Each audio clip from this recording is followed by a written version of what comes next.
Bien, buenos días y buenas tardes para las personas que están en Europa. Bienvenidos a la sesión número 16 del Foro de Economía de la Universidad Católica Boliviana.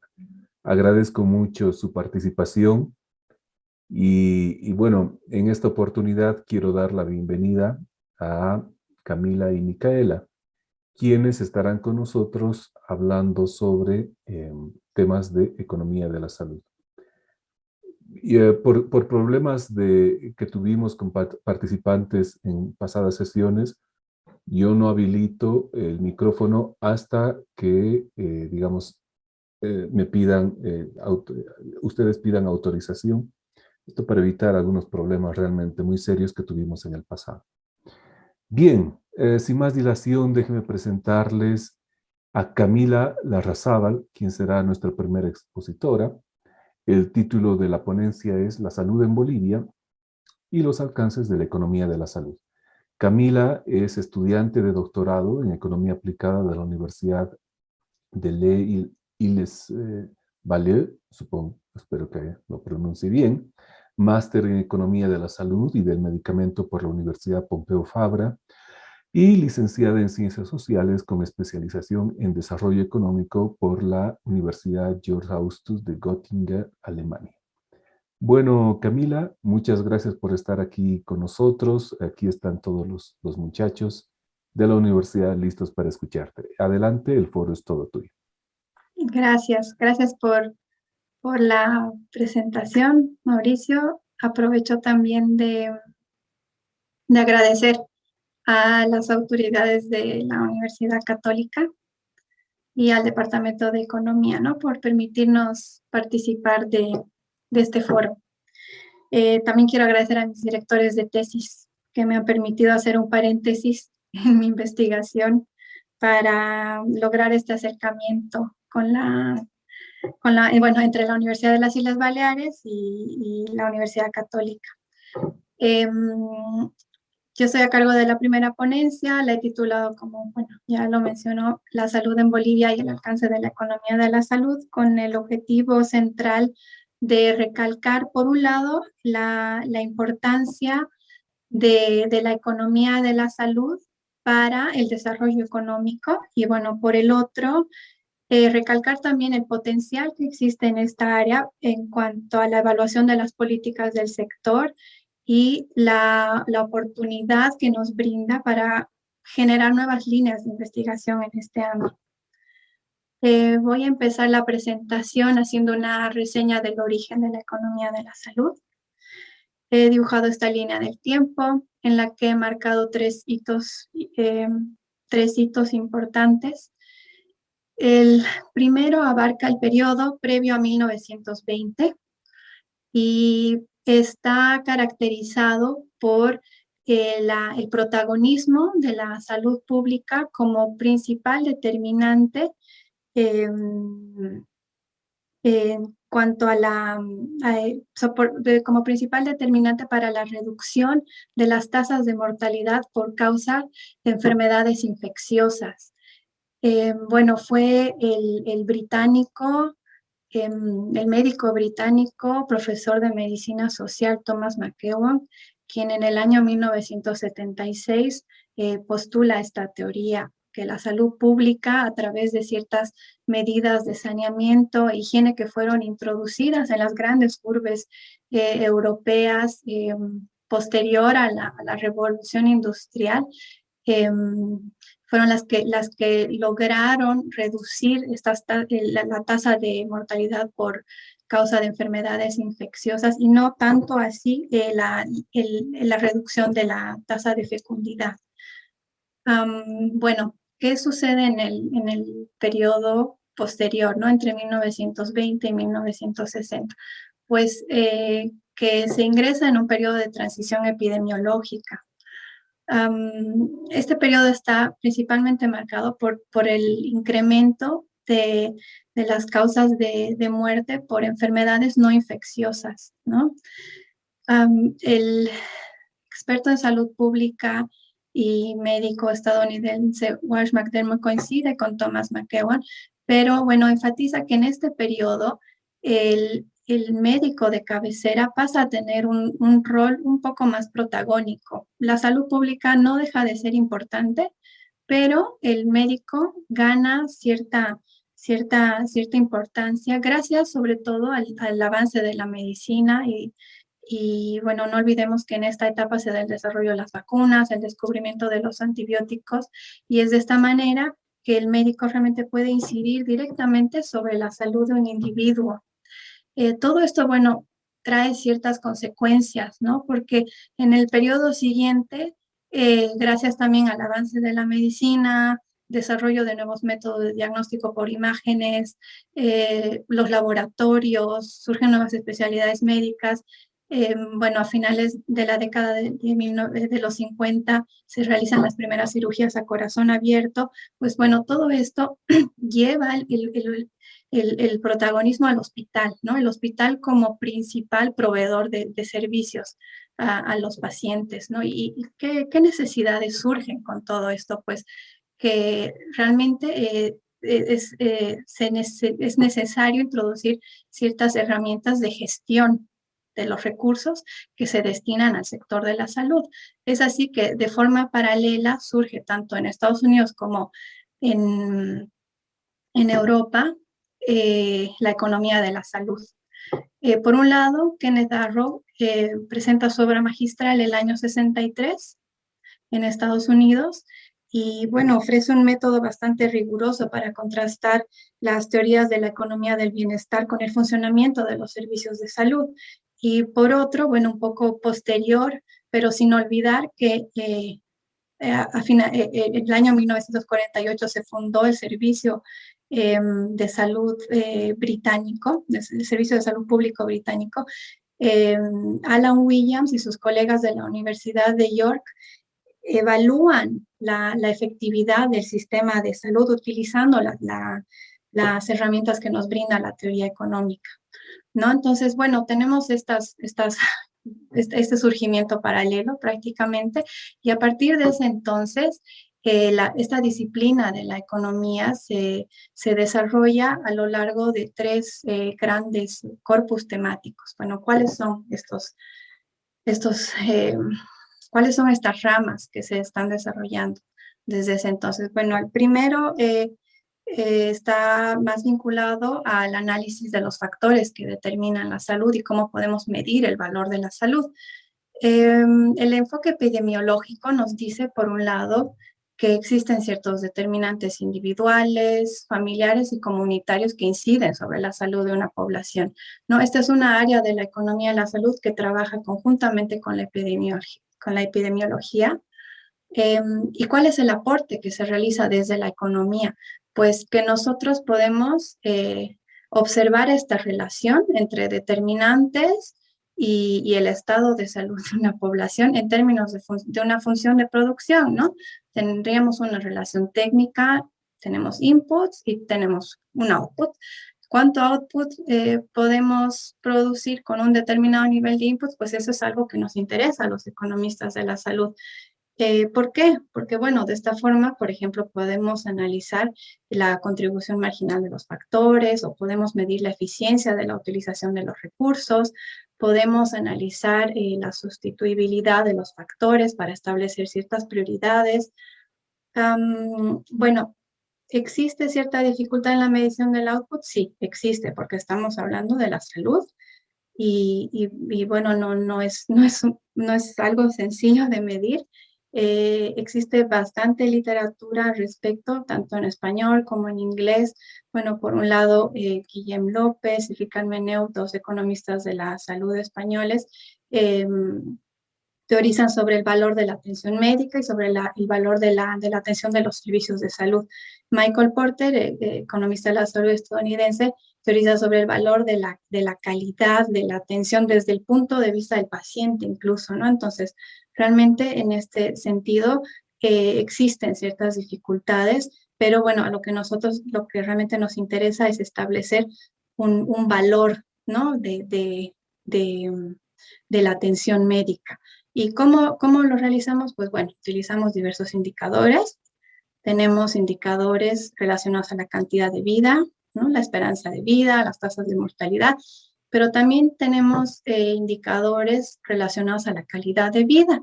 Y es en este sentido que, bueno, vuelvo a mencionar a Alan Williams y a los economistas de la salud de la Universidad de York, quienes desarrollaron los indicadores de los QALYs, los ABACS en español, los años de vida ajustados por calidad. Esta es una rama en realidad surge una nueva rama de la economía que se dedica a la evaluación económica de enfermedades, de tecnologías médicas, de medicamentos. Esto en términos de que, por ejemplo, ¿no? Si evaluamos la introducción de un nuevo medicamento qué sé yo, bueno, al sistema sanitario, pues no se evaluará únicamente en términos de efectividad del tratamiento con relación al tratamiento previo, por ejemplo, sino también en términos de coste, ¿no? ¿Cuál es esto? O sea, ¿qué ponemos esto en una balanza? ¿Cuál es el coste y cuál es la efectividad o la utilidad de este nuevo tratamiento, el verdadero beneficio, ¿no? Bueno, esta es un área que realmente tiene muchísimo peso hoy en día. Las dos ramas que también se desarrollan actualmente son la demanda de salud y de atención médica y la oferta de atención médica. En cuanto a la demanda de salud y de atención médica, bueno, existe una diferenciación entre la demanda de la salud y la demanda de los servicios de salud. Esta diferenciación la postuló Michael Grossman en el año 72. Y bueno, por un lado, gracias a este aporte podríamos ver a la salud tanto como una inversión, como un bien y también, bueno, como un bien de consumo, ¿no? Si es que demandamos servicios de salud, pues entonces estaríamos hablando de la salud en términos de bien de consumo. El análisis de la demanda pues está más vinculado a la estructura de los sistemas de salud. Y esto voy a retomar un poco después. En cuanto a la oferta, pues bueno, principalmente se centra en análisis de las funciones de producción de los ofertantes que vienen a ser, en este caso, bueno, entre los servicios de salud, ¿no? Los médicos, los hospitales y de los modelos de organización. Bueno, en este sentido creo que Micaela nos va a poder hacer un mayor detalle. Eh, y me gustaría pasar al alcance de la teoría económica en el sector de la salud.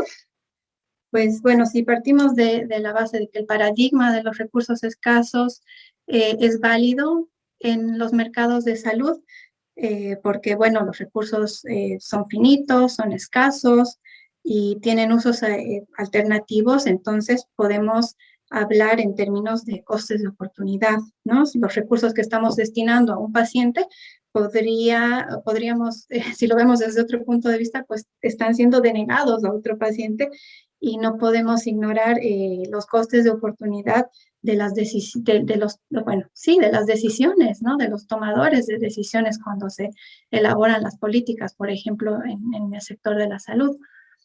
¿Cuál es la especificidad de, de estos mercados de servicios de salud? Pues bueno, el primero, que la salud tiene un valor de uso y no de cambio, ¿no? Por eso hablamos de mercados de servicios de salud. Y el segundo es la presencia de los fallos de mercado que existen. Aaron nos habló de la incertidumbre que está presente cuando uno demanda servicios de salud. Pues bueno, por ejemplo, partiendo del médico que no puede garantizarnos la efectividad completa de un tratamiento, por ejemplo, ¿no? Nos genera cierta incertidumbre o, bueno, también la asimetría de la información que existe, ¿no? Nosotros como pacientes o como consumidores, en el momento en el que acudimos a una consulta médica, no tenemos acceso a la información, no sabemos cuál es el diagnóstico de nuestra enfermedad, no sabemos si ese tratamiento va a ser efectivo o no. Bueno, esto genera una especie de relación de dependencia entre el paciente y el médico, ¿no? Y podría conllevar al riesgo moral. ¿Por qué? Porque, bueno, esto dependiendo de la estructura del sistema de salud, pues podría existir un tercer pagador. En ambos casos, tanto en sistemas donde existe un mayor predominio de servicios privados como en un sistema predominantemente público, ¿no? El pagador no es el paciente y el pagador tampoco es el médico. entonces realmente incurrimos en riesgo moral, ¿no? Porque no, ese valor de la atención pues es desconocido, tanto para el paciente en algunos casos como para el médico. Bueno, ¿a qué nos llevan estos fallos de mercado? A que principalmente surjan pues dos corrientes o dos respuestas podrían ser, ¿no? Por un lado, bueno, una respuesta institucional más orientada a la intervención pública, ¿no? Que vendrían a ser los sistemas de salud públicos. Y bueno, y la no intervención directamente, en la que predomina la privatización de los servicios de salud. He elaborado esta tabla principalmente para comparar ambos y he tomado como ejemplos Estados Unidos, el Reino Unido, España y Australia, ¿no? Por ejemplo, en un sistema de salud privado se destina lo que va a determinar la demanda, ¿no? Y se va a producir lo que los consumidores están dispuestos a demandar con las relaciones contractuales privadas. El criterio de distribución, pues, será según la capacidad de pago. Y bueno, esto tiene ciertas implicaciones importantes para la eficiencia y la equidad, ¿no? Si bien tal vez en el primero, pues estaríamos o tendríamos como objetivo principal una mayor eficiencia en términos de equidad, estamos generando un sistema que nos genera bastante inequidad, ¿no? De hecho, no todos los demandantes van a tener la misma capacidad de pago y no todos van a poder financiarse pólizas de seguro con coberturas totales, por ejemplo, ¿no? Para cualquier tipo de tratamiento. Eh, bueno, por otro lado, tendríamos a los sistemas de salud públicos, ¿no? En estos sistemas la demanda o bueno, o el destino de los recursos es más una decisión política basada en la necesidad, en el perfil epidemiológico de cada país y se produce lo que los individuos necesitan con, bueno, relaciones contractuales públicas, el criterio de distribuciones según la necesidad y bueno, como he mencionado antes, ¿no?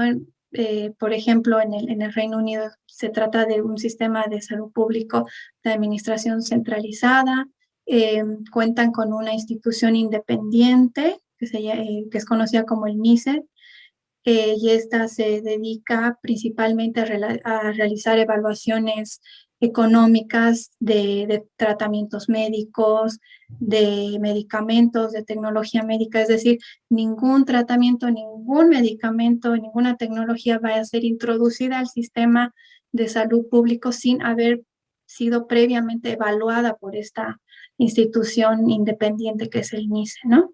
Entonces, bueno, todo esto para contrarrestar, obviamente, las ineficiencias y los fallos de mercado que se generan justamente en este sector. Las implicaciones que tendrían pues para la equidad es que probablemente estamos tratando de alcanzar un mayor bienestar, ¿no? Un mayor bienestar social. Y bueno, con esto me gustaría hacer un puente hacia Bolivia, empezando por mencionar la estructura del sistema de salud en nuestro país. Bolivia tiene un sistema de salud tripartito. Tripartito porque, bueno, tenemos estos tres pilares. El primero, la seguridad social de corto plazo, que fue creado bueno, en realidad fue la primera iniciativa de intervención pública, ¿no? Y fue creada a través de la ley de la seguridad social de corto plazo en el año 1956, posteriormente con la construcción del Hospital Obrero, de la Caja Nacional de Salud en la ciudad de La Paz. Y bueno, es el único seguro en Bolivia que garantiza la cobertura total por todo tipo de contingencias. Es decir, los afiliados no tienen que incurrir en ningún tipo de gasto de bolsillo. El principal problema es que únicamente el 37% de la población boliviana está afiliada, ¿no? No alcanza ni a la mitad de la población. Y bueno, nos podemos preguntar qué sucede con el 63% restante. Eh, realmente en este sentido también vemos reflejados otros problemas pendientes estructurales, ¿no? Que tiene no solamente, bueno, de la economía boliviana, ¿no? En este sentido nos estaríamos refiriendo a la estructura del mercado laboral y a la importancia o al peso de la economía informal en nuestro país, ¿no? Entonces, yo creo que como respuesta institucional pública, pues se ha creado esta red pública de servicios de salud, que vendría a ser este segundo ofertante de servicios de salud, que es más conocido por los especialistas en salud pública como el subsector público. Este subsector público ha ganado importancia principalmente a partir del año 2002 con con la implementación del Seguro Universal Materno Infantil, ¿no? Principalmente con el objetivo de reducir las altas tasas de mortalidad materno infantil bueno, que teníamos en el país en ese entonces. Eh, a partir de ese entonces y hasta el año 2019 se ha venido ampliando esta ley. En primera instancia se han ampliado, bueno, prestaciones, ¿no? Los primeros beneficiarios fueron niños hasta los 5 años y embarazadas. Luego en segunda instancia se amplió, bueno, las prestaciones era, bueno, cobertura total por ejemplo, el parto, ¿no? De atención, eh, toda la atención prenatal, la atención postnatal de la madre y de los niños. Eh, y bueno, se han venido ampliando ciertas prestaciones en este sentido y también se han venido ampliando los beneficiarios de esta ley, de ciertos grupos poblacionales, por ejemplo, personas con discapacidad, mayores de 60 años, y bueno, finalmente con la creación del seguro seguro universal de salud el año 2019, la ley 1152, se amplían las prestaciones a 1.200 en 3 niveles de atención y se da cobertura a toda la población boliviana. Eh, Tengo ciertas dudas al respecto y bueno, eso las voy a mencionar al final, pero ¿cuál es el principal problema que tal vez ha tenido o viene acarreando este proveedor de servicios de salud? Bueno, principalmente que la gestión de los servicios es competencia central, departamental y municipal, y esto genera una descoordinación en cuanto a la provisión de estos servicios, ¿no? Pongo como ejemplo al Departamento de La Paz, que reúne justamente hospitales que están siendo gestionados por el Ministerio de Salud, eh, cuenta con hospitales, por ejemplo, todo el complejo hospitalario de Miraflores que es gestionado por la Gobernación de La Paz, y bueno, el municipio de La Paz que cuenta con hospitales gestionados por la Alcaldía de La Paz, ¿no? Y no hay una coordinación en la gestión de estos recursos.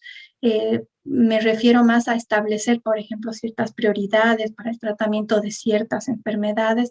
Entonces, bueno, esto genera pues también cierto caos que podría ir en detrimento, por ejemplo, del manejo del paciente en términos de seguridad y de calidad, ¿no? Mucho hablamos de hospitales en Bolivia, pero no tenemos el primer filtro, que, bueno, o un primer filtro que esté fortalecido, que debería ser la atención primaria, ¿no? Para no saturar, no generar esta saturación hospitalaria del segundo nivel que vienen ya mencionando los expertos en salud pública hace algunos años. Y bueno, y también merecería cierta atención el tercer nivel con la oferta de servicios de salud de alta especialidad para enfermedades que son más complejas. Y bueno, y por último estarían los servicios privados, que son consultorios médicos, las clínicas privadas, ciertos hospitales concertados entre ONGs, iglesias, y bueno, con participación municipal o de la gobernación también. Eh, ¿Qué podemos decir de los indicadores de salud en Bolivia? Bueno, he tomado 3 indicadores y he utilizado los datos del portal PLISA de la OPS. El primero, bueno, es la evolución de la esperanza de vida al nacer. Y observamos que entre el año 2000 y 2019 Bolivia ha incrementado su esperanza de vida al nacer en 9 años, ¿no? Y bueno, si ponemos esto en contexto, lo tomamos igual con pinzas, pues podemos ver que en comparación con la esperanza de vida de la reportada para la región de las Américas, el mismo año nos encontramos 7 años por debajo, ¿no? Y si bien Bolivia es el país que ha presentado el mayor aumento de la región, pues igual tenemos que manejar esto con pinzas y ver otros indicadores, ¿no? ¿Qué podemos decir sobre la evolución de la de la tasa de mortalidad infantil? Pues bueno, para empezar, es importante mencionar que el año 2000 Bolivia tenía la segunda tasa de mortalidad infantil más alta de la región después de Haití. Se situaba en 80 por cada 1000 nacidos vivos. Esto significa que en ese entonces 80 niños por cada 1000 nacimientos no iban a alcanzar los 5 años de vida. Eh, esta tasa se ha ido reduciendo, ¿no? Tomó como año de corte el 2015. ¿Y cuál es la tasa de mortalidad para ese año? Pues bueno, se situó en 38.4, que también puesta en otro contexto o en comparación con la tasa de mortalidad reportada para la región de las Américas, bueno, si bien es en otro año, nos encontramos bastante por encima, ¿no? La de la región de las Américas se sitúa en 12.2 por cada 1000 nacidos vivos y si pues nos enfocamos únicamente en la zona andina, nuestros países vecinos, Venezuela, podemos ver que también estamos bastante por encima, ¿no? Para la zona andina se sitúa en 15.8 y bueno, tendríamos que sería importante evaluar el desempeño de las políticas que justamente se han introducido con el objetivo de reducir la tasa de mortalidad infantil. ¿Qué podemos decir sobre la mortalidad materna? Bueno, la mortalidad materna se mide en una razón de mortalidad materna por cada 100.000 nacidos vivos. Bueno, acá un poco juega en contra el acceso a los datos, ¿no? También he tomado estos datos de la OPS, pero la última cifra que tenemos para Bolivia es para el año 2011. Y bueno, la razón de mortalidad materna para ese año se sitúa en 160 muertes maternas por cada 100.000 nacidos vivos. Bastante por encima de la cifra para la región de las Américas y de la zona andina, ¿no? Sí, y bueno, por el otro lado tenemos acceso a cierta información también de la OPS o de UNICEF, de las Naciones Unidas, bueno, que nos indican que la proporción de partos atendidos por personal de salud se ha incrementado a partir del año 2000. Y obviamente esto es favorable, ¿no? Pero tenemos que cuestionarnos, sobre todo viendo estos últimos indicadores, qué es lo que tal vez no está saliendo tan bien, ¿no? Porque realmente estamos hablando en este sentido de muertes evitables. Bueno, todo esto afecta al tejido productivo también de nuestro país, ¿no? Si además tomamos en consideración lo que nos alerta la OPS, de que Bolivia, bueno, junto con otros países de la región, está en una transición epidemiológica, pues deberíamos preocuparnos un poco más, incluso porque vemos que las muertes por enfermedades transmisibles entre el año 2000 y 2016 se han reducido prácticamente a la mitad, ¿no? De un 40% a un 20%. Y las enfermedades, bueno, las muertes por enfermedades no transmisibles se han incrementado. Eso significa que la incidencia de enfermedades crónicas y degenerativas está aumentando en Bolivia, por lo que el perfil epidemiológico va a cambiar, es decir, dentro del mediano plazo vamos a tener pacientes con multimorbilidad, es decir, estos son pacientes que van a demandar muchísimos recursos y no solamente hospitalarios, sino también de la atención primaria, que yo siento que ha sido la más relegada y olvidada, digamos, ¿no? En cuanto a las políticas del sector. Entonces, esto es algo que hay que tomar en cuenta. Si vemos el gasto, del gasto público en salud, pues bueno, es importante analizarlo, principalmente porque podemos medir de esta forma la eficiencia del sistema y nos genera una oportunidad para identificar posibilidades de mejora, ¿no? Porque podemos identificar cuánto estamos gastando, en qué, dónde, para quién, ¿no? Bueno, he tomado este gráfico del Observatorio de Deuda Social en Bolivia, que me parece que es una iniciativa del ISECA, de la Católica. Y bueno, ¿qué es lo que reportan? Que el gasto público en salud se ha mantenido prácticamente constante entre el año 2000 a 2014, alrededor del 5% del PIB, ¿no? Pero no quiero realizar ningún tipo de comparación del gasto público en salud como proporción del PIB eh, con relación a otros países, porque bueno, esto siempre está sujeto a riesgos, ¿no? Y existen divergencias en los sistemas de financiación y de provisión de los servicios, de la calidad, diferencias de precios relativos, desigualdades en la renta y bueno, eh, realmente ingresar en esto sería pues tanto entrar en una nebulosa. Pero, ¿qué es lo que podemos decir si es que vemos el gasto de salud per cápita, ¿no? Si es que analizamos? Para esto he tomado datos de UDAPE, también para el mismo periodo, ¿no? 2000 a 2014. Y bueno, principalmente que el gasto de salud per cápita en Bolivia el año 2000 se situaba en $30, ¿no? Anuales y el 2014 se incrementa a 130. Eh, Esto podría interpretarse como algo positivo, pues sí, por un lado, pero bueno, no olvidemos que mayor gasto no siempre significa mayor eficiencia o mejores resultados. De hecho, si observamos nuestros indicadores y vemos que han habido ciertas mejoras, no alcanzamos los niveles que nos habíamos propuesto inicialmente, ¿no? De todas formas, sería interesante ahondar en este aspecto, ¿no? Y tratar de responder las siguientes preguntas. ¿Qué factores determinan, por ejemplo, el incremento del gasto per cápita en el país? ¿O en qué medida, eh, pues, en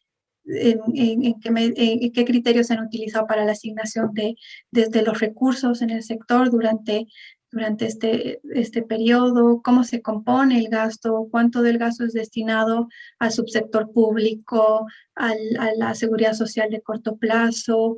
Eh, bueno, y en qué medida han afectado las políticas del sector a este incremento del gasto, ¿no? No olvidemos justamente la implementación de todos estos seguros, bueno, o la ampliación de los seguros universales y bueno, ciertas políticas como el bono, por ejemplo, eh, el bono Juana Zurduy, ¿no? Que es una transferencia condicionada a los partos atendidos por personal de salud. Bueno, con esto voy a finalizar la presentación. Eh, Haciendo sobre todo, bueno, un resumen de lo que yo pienso que podrían ser ciertos posibles aportes de la economía de la salud en esta área. Bueno, principalmente empezando por el análisis del gasto, ¿no? Un análisis más riguroso. También pienso que podríamos evaluar mejor el desempeño de la atención primaria, el desempeño hospitalario, no solamente en el tiempo, sino también en ciertas regiones. Sería interesante ver si es que, por ejemplo, se destinan mayores recursos a las grandes urbes, qué sucede con los municipios pequeños, ¿no? ¿Cómo es el desempeño de los servicios de salud en estos municipios? ¿Actúan como satélites de los municipios de las grandes urbes? ¿Dependen totalmente, digamos, de la provisión de servicios de las grandes urbes? ¿Cómo se articula toda esta atención médica? Algunas preguntas vinculadas al nuevo seguro universal de salud que creo que requieren de cierta atención, principalmente qué implicaciones tiene para la seguridad y calidad de la atención, ¿no? Porque estamos esperando que la demanda de los servicios se incremente. Estamos hablando de que se ha ampliado, de que este seguro se ha ampliado a toda la población boliviana y las personas que antes incurrían en gastos de bolsillo para una consulta, para una cirugía menor, tal vez ya no van a incurrir en gastos de bolsillo, ¿no? Entonces, realmente esto va a incrementar la demanda, se va a incurrir en cierto riesgo moral, bueno, o existirá algún tipo de incentivo para los hospitales de la red pública justamente para realizar una mayor cantidad de estas prestaciones, porque ahora tienen garantizado que alguien va a cubrir este coste. Bueno, eso realmente sería analizarlo, ¿no? En todos estos términos. No sabemos tampoco si realmente va a ser necesario ampliar la oferta de servicios, si contamos con suficientes recursos humanos, por ejemplo, o hospitales totalmente equipados para hacer frente a esto, o directamente si gestionando los recursos que ya se destinan al sector de una manera más eficiente alcanzamos el mismo resultado, ¿no? Bueno, garantizando siempre la seguridad y la calidad de la atención, ¿no? Y bueno, una última pregunta en el sentido, bueno, más vinculada al seguro universal de salud, es qué incentivos existen para la oferta de servicios hospitalarios de alta especialización, ¿no? No olvidemos que estas 1.200 prestaciones incluyen, bueno, excluyen, mejor dicho, tratamientos de alta especialización. Me parece que lo único que está incluido son tratamientos para cáncer de útero y próstata, ¿no? Pero, por ejemplo, una cirugía cardíaca queda excluida de la ley, ¿no? Bueno, la prestación, ¿no? Para acceder a una cirugía cardíaca. Eh, esto tiene implicaciones, pues, dependiendo del perfil epidemiológico de Bolivia, yo creo importantes, ¿no? Si estamos viendo que se incrementa la causa de muerte por enfermedades crónicas, pues tendremos a un grueso de la población que se quedará un poco colgada por el aire sin poder acceder a ciertos servicios de salud, ¿no? Y esto es algo que conocemos y es una realidad en Bolivia. Bueno, y finalmente, porque bueno, pienso que, que la economía de la salud brinda la oportunidad de incorporar nuevas líneas de investigación bueno, para los centros de investigación de las universidades, también pues brinda la oportunidad de desarrollar programas académicos en esta área. ¿Y por qué es importante esto? Y bueno, quiero en este sentido enfatizar en que realmente es muy, muy importante evaluar las intervenciones, ¿no? y políticas, porque muchas veces estas generan efectos negativos no deseados y tienen pues costes de oportunidad, ¿no? En el sentido que también podríamos o pueden obstaculizar otras intervenciones que quizás serían más efectivas. Entonces, eh, si bien en un mundo real es difícil implementar políticas no probadas, pues realmente es recomendable que por lo menos hagamos un mayor esfuerzo para evaluar, ¿no? lo que realmente se está haciendo. Bueno, con esto concluyo y bueno, muchas gracias. Cualquier pregunta estoy a disposición. Gracias, Camila, muy gentil, bueno, muy interesante. Yo creo que las preguntas las podemos dejar para el final. Ahora quisiera dar la palabra a Micaela. Micaela nos expondrá hoy día el Atlas BPM, variabilidad injustificada de la práctica médica como herramienta para el escrutinio del desempeño de los sistemas sanitarios, lecciones aprendidas y reflexiones. Nombre completo es Micaela Comendeiro Meloe, espero pronunciarlo bien. Tiene un doctorado, es investigadora del Grupo en Ciencia de Datos para la Investigación en Servicios y Políticas Sanitarias del Instituto Aragonés de Ciencias de la Salud, investigadora asociada de la red REDISEC, Red de Investigación en Servicios de Salud en Enfermedades Crónicas, y del Grupo Motivo, Modelos para el Tratamiento de la Información Borrosa, del IDISBA, Instituto de Investigación Sanitaria de ILBAR, e investigadora asociada del Departamento de Economía Aplicada de la Universidad de Il-Valle. Bueno, Micaela, muchas gracias. Adelante, el foro es todo tuyo. Bueno, estaba comentando que primero de todo, lógicamente, agradecer la invitación y esta oportunidad para intercambiar información, ponernos en contacto y quizá pues, en un futuro obtener igualmente sinergias. Agradecer a Camila también su exposición, porque creo que como introducción a lo que les voy a mostrar, pues es una buena contextualización. Parte de las preguntas que se plantean o que ella ha comentado que quedan planteadas, nosotros intentamos darle respuesta. De hecho, intentaré, bueno, tengo que contextualizar un poco, pero lógicamente intentaré que sea un poquito más práctica, es decir, qué hemos analizado nosotros, qué hemos encontrado, qué reflexiones y qué lectura extraemos de los análisis realizados, sobre todo con una perspectiva muy clara, que es la de obtener mejoras en la salud. De hecho, el derecho universal a la atención sanitaria requiere o establece que los sistemas sanitarios se construyan o estén basados en 3 pilares fundamentales, sus mandatos explícitos, uno muy obvio, la maximización de la salud de la población a la que atienden, pero respondiendo igualmente a las expectativas de esta población. Y para lo que se necesita articular es un sistema que lo financie, un sistema sobre todo que lo haga sostenible a lo largo del tiempo.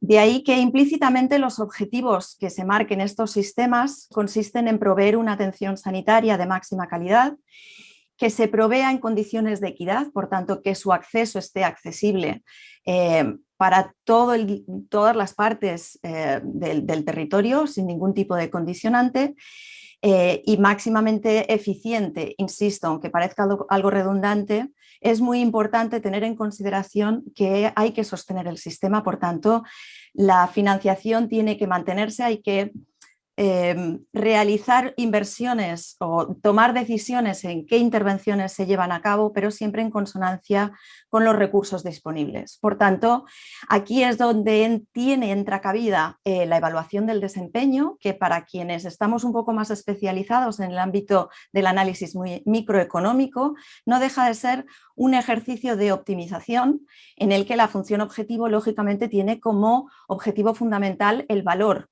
Esto que ya han definido varios economistas, uno de ellos mencionado por Camila, Michael Porter, y hablando de valor como el resultado en salud obtenido por cada unidad monetaria invertida. Por tanto, estaríamos hablando de, en cierto modo, una maximización del bienestar social, lo que pasa que circunscrito al ámbito sanitario y por tanto una maximización del estado de salud de la población que se tiene como cobertura y por tanto un beneficio neto teniendo en consideración cuáles son las intervenciones, los programas, la provisión de servicio que se decide implantar para obtener esas mejoras en salud, pero siempre teniendo en cuenta la perspectiva del coste social. Y dentro de este coste social, algo que nosotros como economistas sí que tenemos más por mano el tener siempre presente, y es el coste de oportunidad. De manera que aquellas decisiones que se tomen busquen siempre, lógicamente, ganar en efectividad y seguridad del paciente, evitando intervenciones que nosotros consideramos de bajo o de nulo valor. Esta evaluación del desempeño la centramos o nos basamos en el marco conceptual definido por la OCDE ya en el año 2006, durante el desarrollo de su proyecto para articular indicadores que midan la calidad.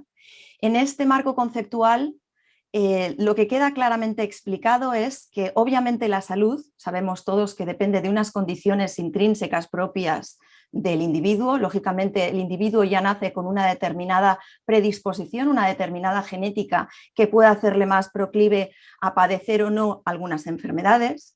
Le va a afectar lógicamente y de manera importante el entorno en el que interactúe el individuo, desde una perspectiva medioambiental, socioeconómica, cultural, educativa, etcétera, etcétera. Pero lógicamente, y ahí es donde nosotros centramos la evaluación del desempeño, en cómo el sistema sanitario dé respuesta a los 3 importantes interrogantes, al qué, cómo y para quién. Cómo dé respuesta el sistema sanitario a medida que vayan apareciendo los problemas de salud. En términos de, como ya he mencionado, los objetivos principales a cubrir, en términos de una atención prestada con calidad, que sea accesible y lógicamente eficiente y sostenible a lo largo del tiempo. Como calidad se encontrarían las subdimensiones de la efectividad, la seguridad y la atención prestada en el paciente en todas las diversas fases de la enfermedad, es decir, desde una inicial, preventiva, aquella que aparece de manera aguda cuando surge la enfermedad, cómo responder cuando esta enfermedad se cronifica y igualmente cómo atender a la fase final del curso de la enfermedad y por tanto el final de la vida.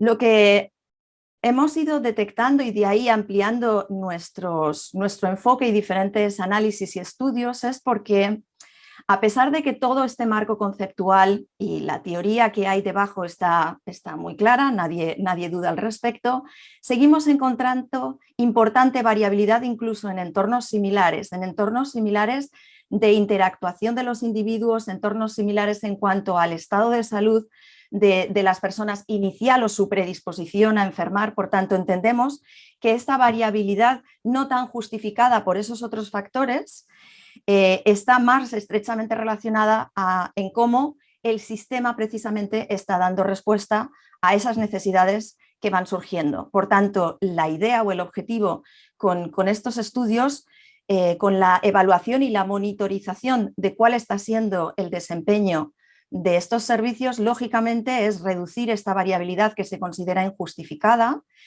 a través de la identificación de aquellos factores en los que esté en nuestras manos incidir, a través de la articulación de determinadas medidas dirigidas siempre a esa mejora del desempeño, que en definitiva no es otra cosa que la mejora del estado de salud de la población de referencia. Pero cuando hablamos de esas diferencias de salud, entender lógicamente que problemas de salud los hay muy diversos, enfermedades las hay muy diversas, de la misma manera que los niveles asistenciales son igualmente heterogéneos. De ahí que difícilmente se pueda evaluar el desempeño desde un prisma muy general y nos veamos en la necesidad de articular esta perspectiva o la evaluación de manera que tengamos que abordar el análisis de enfermedades o de situaciones de salud más concretas o en niveles asistenciales específicos. En el caso de los ejemplos que voy a mostrar en la presentación de hoy, nos hemos centrado en un nivel asistencial concreto, que es el hospitalario, y además en un tipo de hospitales también específico, que son aquellos que atienden a los procesos agudos. Por tanto, no estarían aquí incluidos ni los hospitales que denominamos de larga estancia, ni los de paliativos que atienden los procesos del final de la vida. Y que consideramos, con vistas a mejorar el valor, que evaluamos, qué ítems estamos teniendo en consideración cuando lo que estamos es evaluando el desempeño del sistema, en este caso de los hospitales de agudos. Pues estamos evaluando aspectos como la infrautilización de aquellas intervenciones. Con intervenciones no solo me refiero a acciones quirúrgicas, también pueden ser médicas, de atención o de diagnóstico, que se consideran efectivas, por tanto, arreglan, solucionan problemas de salud. ¿Qué sucede allí donde se espera que se utilicen pero están siendo infrautilizadas? Aquellas intervenciones que, siendo efectivas, es decir, que han demostrado su efectividad pero que están siendo utilizadas en condiciones no requeridas, en personas que no tienen la indicación para que se les realice esas intervenciones. ¿Cómo podemos identificar intervenciones que han pasado a ser ineficientes porque ya tienen alternativas más coste efectivas? Aquí abordaré el tema de las hospitalizaciones que denominamos potencialmente evitables. Intervenciones, por ejemplo, que claramente son, aun siendo efectivas o eficientes, ¿qué sucede cuando se dan en condiciones de baja calidad o no seguridad? Y por último, los procedimientos que son directamente, esencialmente inefectivos, es decir, que la evidencia ha mostrado que no mejoran en absoluto la salud. Estos son los susceptibles de lo que denominamos desinversión o, como dicen los británicos, directa y llanamente do not do. Para ello me basaré básicamente en dos proyectos. El proyecto Atlas de Variaciones en la Práctica Médica, que es un proyecto que realizamos en el contexto español, que evalúa el Sistema Nacional de Salud. en el que participan y tenemos como socios colaborando y quienes nos proveen de los datos, de la información primaria, de las 17 comunidades autónomas que componen España. Informar porque es importante que el sistema público español se estructura de una manera federada. Son quienes tienen las competencias para la decisión en materia sanitaria, son las propias comunidades autónomas, y de ahí la importancia de que también la información se pueda reportar en estos términos. Y también haré uso y mostraré ejemplos de conclusiones extraídas de un proyecto europeo, es decir, el proyecto del Atlas VPN español.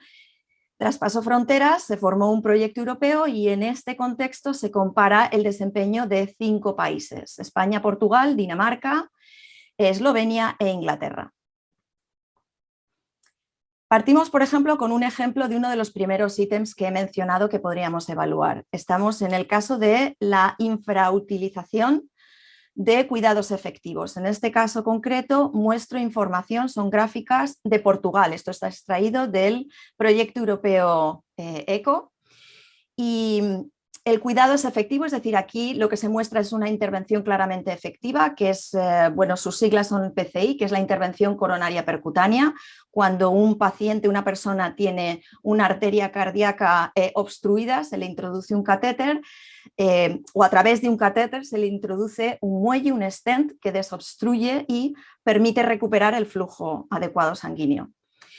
Es un análisis realizado con una clara perspectiva geográfica, por tanto, pues se puede observar en el gráfico de la izquierda que cada punto es un área de salud, de manera que se han representado gráficamente las tasas estandarizadas por edad y sexo de las diferentes áreas sanitarias de Portugal, distinguiendo entre por quintiles la carga de enfermedad, entendiendo que a menor carga de enfermedad entendemos que hay una menor gravedad, menor complejidad de la enfermedad y por tanto quizá no requiera unos determinados o específicos tratamientos y no se le asocia con unas determinadas complicaciones, versus el quintil más elevado es aquellas áreas en las que se presenta una mayor carga de gravedad o de carga de enfermedad. Y lo que se observa es algo que sí que era esperable, y es lógicamente que en aquellas zonas de salud que presentan una mayor carga de enfermedad haya una tasa de utilización más elevada, pero lo importante entonces es observar algún otro tipo de pautas, como podrían ser estas que están dentro de la circunferencia, y son áreas que, estando o tipificadas como de alta carga de enfermedad, sin embargo, tienen bajas tasas de utilización de esta intervención, que es claramente eficiente.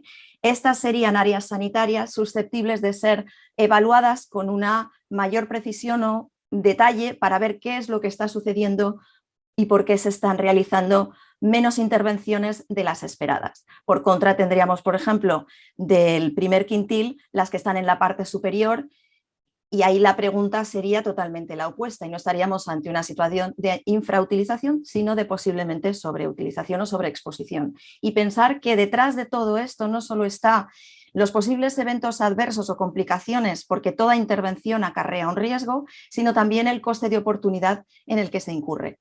En la gráfica de la derecha es la misma información, lo que pasa que con respecto al gradiente social en el que están situadas estas áreas sanitarias, y aquí lo que se observa es una diferencia significativa entre la tasa de utilización de esta intervención en aquellas áreas socioeconómicamente más deprimidas con respecto a aquellas que tienen un estatus socioeconómicamente más cómodo.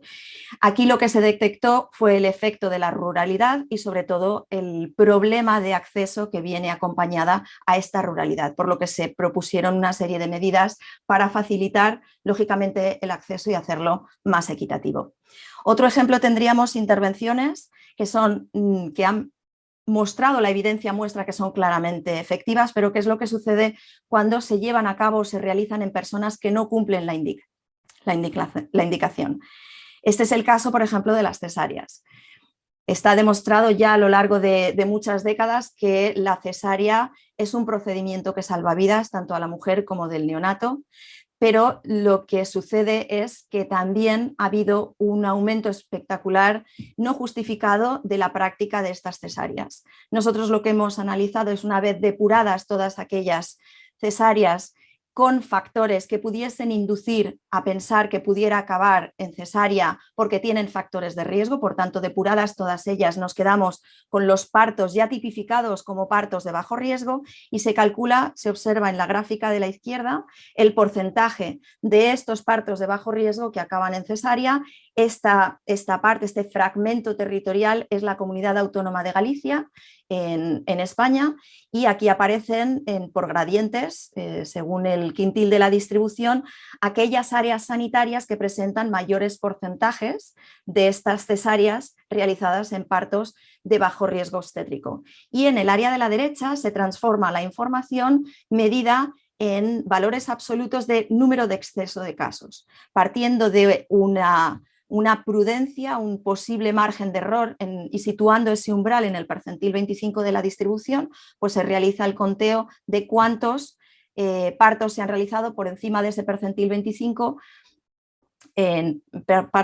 cesáreas dividido por áreas, y se observa claramente cuáles son aquellas que presentan un porcentaje muy superior o una cantidad de cesáreas superior a las esperadas.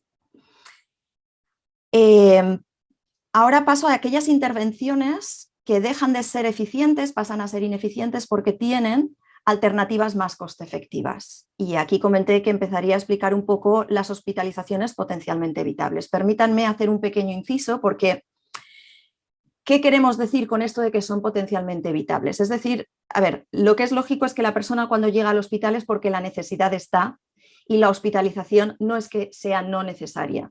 Lo que es evitable es precisamente esa necesidad. De haberse tratado adecuadamente en otro nivel asistencial, de haberse gestionado este proceso de enfermedad, porque habitualmente se denominan hospitalizaciones potencialmente evitables aquellas que vienen asociadas fundamentalmente por descompensación o por reagudización de enfermedades crónicas, pues adecuadamente gestionadas por otro nivel asistencial, como pudiera ser el de atención primaria, podrían evitarse que surgieran estas descompensaciones, estas reagudizaciones y por tanto que surgiesen estas necesidades de tener que ingresar. Y por eso de ahí reciben el nombre de hospitalizaciones potencialmente evitables. Les muestro el caso concreto, por ejemplo, de las complicaciones asociadas a la diabetes en personas adultas mayores de 40 años. Esta es otra zona geográfica del territorio español, concretamente la Comunidad Autónoma de Cataluña. Ahora ya no se muestran áreas sanitarias, hemos desglosado, hemos desgranado, hemos entrado un poco en mayor profundidad. Lo que se muestran son zonas básicas de salud. Les explico que en España cada área sanitaria está subdividida en diversas zonas básicas de salud. Es para que me puedan entender con cierta similitud a lo que pudieran ser, por ejemplo, una barriada, allí donde tienen ubicado o localizado un centro de salud, donde está para cada persona, tiene asignada un equipo de atención primaria que consta de un pediatra, de un médico de familia o médico de cabecera, un profesional de enfermería y una matrona. Pues aquí se detectan, debido precisamente a la importancia o el enlace que tiene con la hospitalización que consideramos evitables, la zona en la que reside el individuo y a qué zona básica de salud pertenece. Aquí aparecen coloreadas las tasas estandarizadas por edad y sexo de estas complicaciones agudas de diabetes por cada 100.000 habitantes. Y se observa claramente, según el quintil, que puede ir desde una tasa nula hasta una tasa que supera el 12,2 por cada 10.000 habitantes. Y esto ahora complementado, informado a través de la probabilidad de que el riesgo de vivir en una determinada zona básica de salud supone incurrir en un riesgo mayor o menor del esperado de que acabe uno siendo o necesitando una hospitalización potencialmente evitable. Este tipo de información a nivel de gestión es una información importante precisamente para ahondar allí en aquellas zonas básicas de salud, en aquellos centros sanitarios asociados a la atención de estas zonas básicas, para detectar cuáles están siendo las limitaciones, cuáles están siendo los problemas y por qué se están generando estas hospitalizaciones. Cambiamos ahora de tercio y dejamos la perspectiva geográfica para adentrarnos en la perspectiva puramente hospitalaria, por tanto, para adoptar una perspectiva desde el proveedor del servicio, en este caso el hospital. Y les voy a poner ejemplos de intervenciones que son efectivas, pero ¿qué sucede cuando estas se están aplicando en condiciones que quizá no sean tan apropiadas? Cuando empezamos a dudar o empezamos a ahondar en la calidad y en la seguridad del paciente. Un claro ejemplo, me gusta mucho esta frase, les diré por qué: estamos correctamente equipados frente al ictus. Va muy relacionado con una reflexión que estableció Camila en su presentación. De hecho, la semana que viene, de forma muy próxima, el día 29, es el Día Internacional del Ictus. Es muy habitual que en estas fechas los medios de comunicación se hagan eco y que haya algún rotativo que saque alguna información, pues un poco para mostrar cómo estamos en términos de ictus, pero aquí la pena es que siempre se establece una asociación estrecha, muy directa, en cuánta es la cantidad de recursos que tenemos y con los resultados en salud. Y aquí es donde los análisis nos empiezan a sugerir que, bueno, que esta relación no es tan directa y ni mucho menos tan estrecha, y que hay muchísimas otras cuestiones que hay que mirar al detalle. Les pongo, por ejemplo, en esta gráfica lo que se muestran, yo lo llamo una gráfica de burbujas, burbujas. El tamaño de estas difiere en función del número de pacientes que ha tratado el hospital. Cada una de estas burbujas es un hospital. Si lo miramos o leemos por columnas, verán que en el eje de abscisas hay 17 valores, son las 17 comunidades autónomas de España.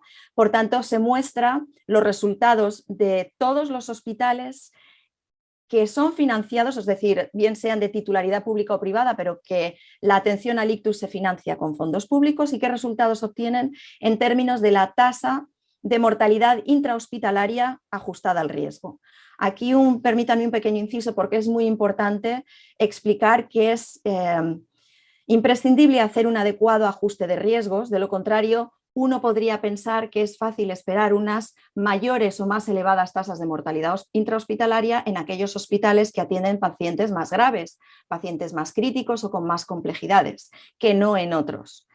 Por eso, con vistas a homogeneizar nuestra unidad de análisis, dentro del modelo que se estima, lógicamente se introducen una serie de variables, en este caso variables que recogen las comorbilidades, son las comorbilidades de Lieshauser, que nos permiten controlar de todos y cada uno de estos pacientes que entran en el modelo, cuáles son aquellas situaciones no asociadas directamente con el ictus, que es por lo que están siendo atendidas, pero que sí que afectan a su salud, están marcando diferencias que pudieran sugerir también diferentes pronósticos de mortalidad. Están subrayadas en un color amarillo un poco más intenso aquellas que en este caso en el modelo salen como estadísticamente significativas y que por lo tanto permanecen en él. También es importante decir que abordamos el análisis con una perspectiva o con una metodología multinivel, es decir, se rompe la presunción de que los individuos son independientes entre sí, mantienen una estrecha relación todos aquellos que son atendidos en un mismo hospital, por el hecho precisamente de ser atendidos por el mismo equipo médico. De ahí que el efecto grupo, el efecto clúster, tenga que ser tenido en consideración. Y también nos aporta información interesante, como por ejemplo la que observan aquí, que es el median odds ratio. En el caso de esta enfermedad, para este año salió de la cifra del 35%, que se interpreta como si nosotros escogiésemos pares de pacientes al azar, pacientes similares, por no decir idénticos en cuanto a edad, sexo, su situación de base de enfermedad, por tanto las comorbilidades, y con mismo pronóstico inicial de fallecimiento, pero finalmente calculamos cuál es el riesgo de fallecer, podríamos observar que en mediana la diferencia oscila en un 35%, única y exclusivamente por el hecho de ser atendido en un hospital en vez de haber sido atendido en otro. Este efecto clúster, para lo que es la gestión de los servicios sanitarios, es una cuestión muy importante a entender, a comprender y a visualizar y a trabajar en ella, teniendo en consideración lo que se habló, que uno de los objetivos fundamentales en la prestación de la atención sanitaria es la equidad. Equidad no solo en el acceso, sino equidad en el sentido de poder tener el mismo derecho a obtener los mismos resultados en salud.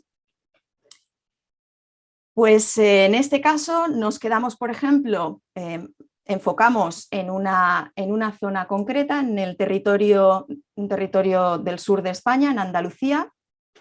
Se observa un coeficiente de variación, hay una importante variabilidad en las tasas de mortalidad intrahospitalaria entre sus hospitales, con una razón de variación entre el 5 y el 95 del 4,5, pero fíjense cuán interesante, y además la información varía, de ahí lo importante de si se asocia o no con los recursos, cuando esa misma información la plasmamos de otra manera. Es exactamente, son los mismos hospitales, son los mismos resultados, simplemente que ahora se ponen en el contexto del total de pacientes que ha atendido cada uno de estos hospitales. Cada uno de estos puntos son hospitales. Son los mismos hospitales de todo el conjunto del Sistema Nacional de Salud, en los cuales se han señalado, se han identificado con el código alfanumérico aquellos que pertenecen a la Comunidad Autónoma de Andalucía, que además se les ha añadido no solo el código numérico del principio, los 2 dígitos iniciales que identifican cuál es su hospital, sino además se les añade entre el N1 hasta el N4, que es una clasificación que se establece en Andalucía, que lo que indica es desde los hospitales más grandes, que atienden casos más complejos, los hospitales universitarios, que serían los hospitales de nivel 1, N1, frente a aquellos otros hospitales que son más pequeños, que son hospitales comarcales, que no proveen de la misma cantidad de servicios, no son tan intensivos en la utilización de alta tecnología como pueden ser los N3 o los N4.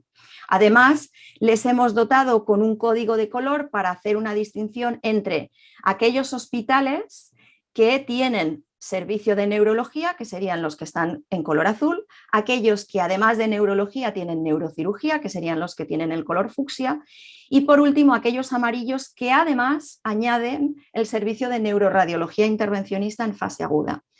Estos son muy importantes porque son en los únicos en los que se puede practicar una intervención que lleva realizándose poco menos de una década, que se ha mostrado claramente ser eficiente y de hecho ahí se observan cuáles son sus mejores resultados. Esto es una gráfica que se denomina gráfica de embudo o de un funnel plot.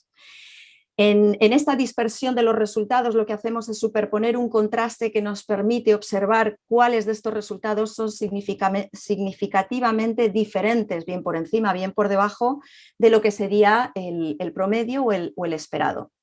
Y si hacemos lo que mencionaba, esa lectura, por ejemplo, en vertical, para comparar si verdaderamente está estrechamente relacionado la cantidad de recursos con los resultados, pues fíjense que aquí tenemos 2 hospitales en fucsia que son N1, ambos son hospitales grandes, que atienden alta complejidad, como mencioné anteriormente, que están bien dotados de alta tecnología y de la práctica totalidad de los servicios, tienen neurología y neurocirugía y sin embargo sus tasas de mortalidad intrahospitalaria no solo están por encima de la media, sino que inclusive alguno ya pasa por encima del intervalo de confianza del 99, ya está en una zona de alerta, en una zona que nos invita a ir a ese hospital e intentar ahondar o averiguar qué es lo que está sucediendo y por qué tiene estas tasas significativamente más altas de lo esperado, en contraste a otro hospital que igualmente tiene el mismo tipo de servicio, pero que tiene menos dotación, que es un hospital que ya no es considerado de nivel 1, sino de nivel 2, y que por contra tiene unas situaciones, unos resultados en términos de mortalidad intrahospitalaria considerablemente más bajos. O inclusive este otro, el 21N2, que teniendo tan solo servicio de neurología, sus tasas de mortalidad intrahospitalaria están en la zona que ya consideraríamos buena o inclusive excelente. Otro ejemplo en estos mismos términos, ahora del proyecto europeo, por tanto, nos centramos en cómo va a ser la comparativa, cuán importante puede llegar a ser en un momento determinado ampliar nuestro prisma, nuestra lente a la hora de evaluar, porque de lo contrario podrían quedar escondidas algunas cuestiones que salen a la luz precisamente cuando nuestra comparación se realiza con entornos mucho más amplios. Y les voy a mostrar el porqué. Esta intervención hace referencia, también es mortalidad intrahospitalaria, pero tras ser intervenido de un bypass coronario. Es un proceso de revascularización en la que al paciente le abren el tórax, ya no se introduce ningún stent a través de un catéter, sino que se le abre el tórax y entonces se manejan o se manipulan directamente las arterias para arreglar aquellos conductos que estén obstruidos. Está recomendado para aquellas situaciones que son más complejas o que tienen un número no me sale ahora la palabra, de obstrucciones mayor que no tan solo una de las arterias. Este es el caso, el resultado de España. Fíjense que el modelo ya nos empieza a informar que el median odds ratio es considerablemente elevado, estamos hablando de un 65% en la diferencia en el pronóstico de muerte solo asociado a que una persona sea tratada en un hospital y no en otro. Y fíjense, presten un poco de atención, he marcado con esta flecha amarilla, es un hospital que tiene uno de los mejores resultados, por no decir casi el mejor de todo el territorio español. Me congratula decir que está en la comunidad autónoma en la que vivimos, en las Islas Baleares, es el Hospital de Son Espases, y de manera sostenida y tradicionalmente ya desde hace muchos años en él se observan los mejores resultados en términos de mortalidad intrahospitalaria.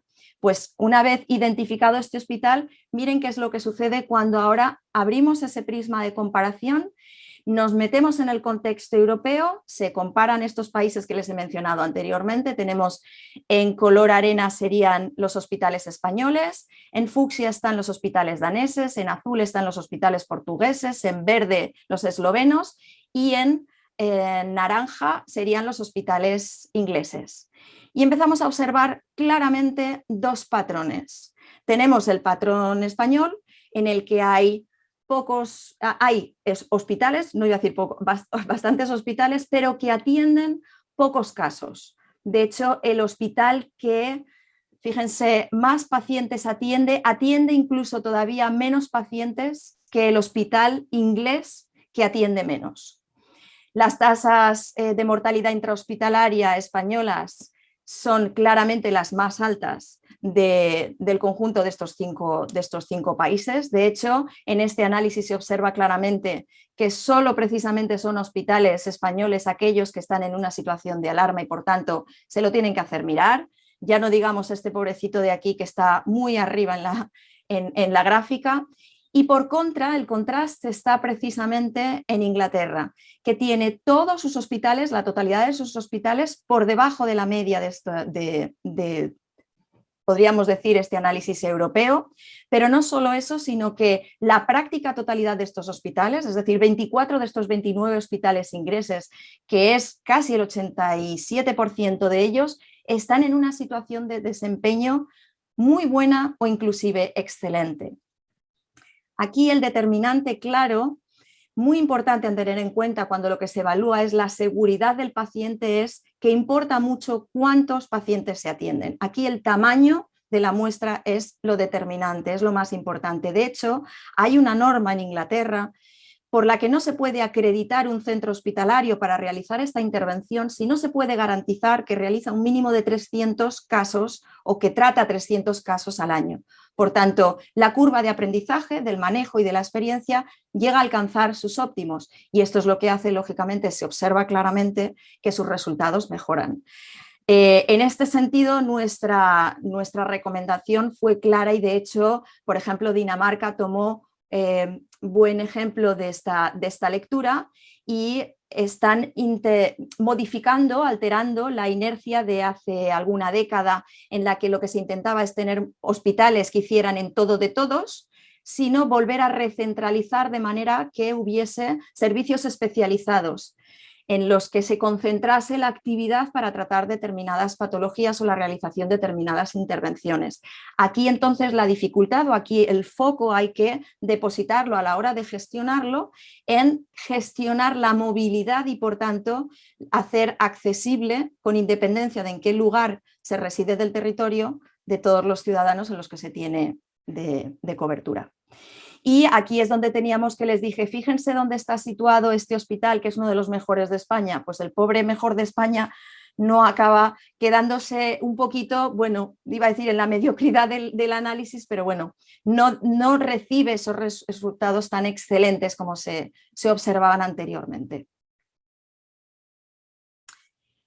Y bueno, no me extenderé mucho más, una pequeña pincelada cuando también podemos aportar, por ejemplo, en el análisis dentro del desempeño, en analizar si hay o no una relación entre la eficiencia técnica, es decir, la relación entre cuánto output, cuánto servicio, cuánta intervención estamos prestando para el input que requerimos. Y si esto está, ya digo, relacionado con la calidad. Realmente tener más servicios o atender mayor volumen o realizar mayor cantidad de intervenciones va directamente asociado con una mayor calidad y con tanto una mejora de la salud. Pues estos son los resultados que nosotros observamos. Empezamos el análisis en el 2003, comparamos una década más tarde con los resultados del 2013. La lectura es, en términos del compuesto de calidad que manejamos, que tenemos en consideración no solo mortalidades intrahospitalarias, las cuales deberían ser bajas, al igual que la aparición de eventos adversos, que también es deseable que sean lo más cercanas a cero posible. Por tanto, la interpretación en términos del eje de ordenadas deberíamos leerla que cuanto más abajo esté situado el hospital, muchísimo mejor. Y en términos de eficiencia técnica, tenemos que el límite de la frontera, utilizando metodología de fronteras estocásticas, estaría situado en el 1, por tanto, cuanto más, más cercano al valor, a la unidad, mejor situado en términos de eficiencia técnica. Todas estas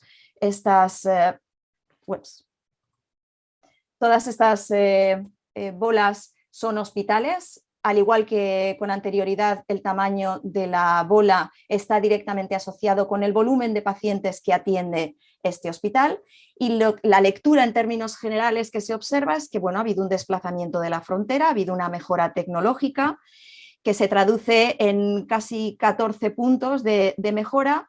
También de manera independiente ha habido una mejora en términos de calidad, pero sin embargo no se encuentra en ningún momento ningún tipo de correlación entre dicha mejora en la eficiencia técnica con respecto a la mejora de la calidad. E inclusive si ahondamos un poco más, es decir, para ganar validez interna y agrupamos estos hospitales introduciéndolos o subclasificándolos en función de si atienden casos más o menos complejos, lo que observamos es precisamente que en términos de eficiencia técnica aquí se observan los más eficientes precisamente y que se observa en ellos una menor variabilidad. Son los hospitales que atienden casos menos complejos, por tanto los hospitales más pequeñitos suelen tender a ser más eficientes, y en contraste en términos de calidad, los hospitales que presentan menor variabilidad y que presentan mejores resultados en términos de este compuesto sintético que hemos construido de calidad, salen mejor parados los hospitales que atienden casos más complejos.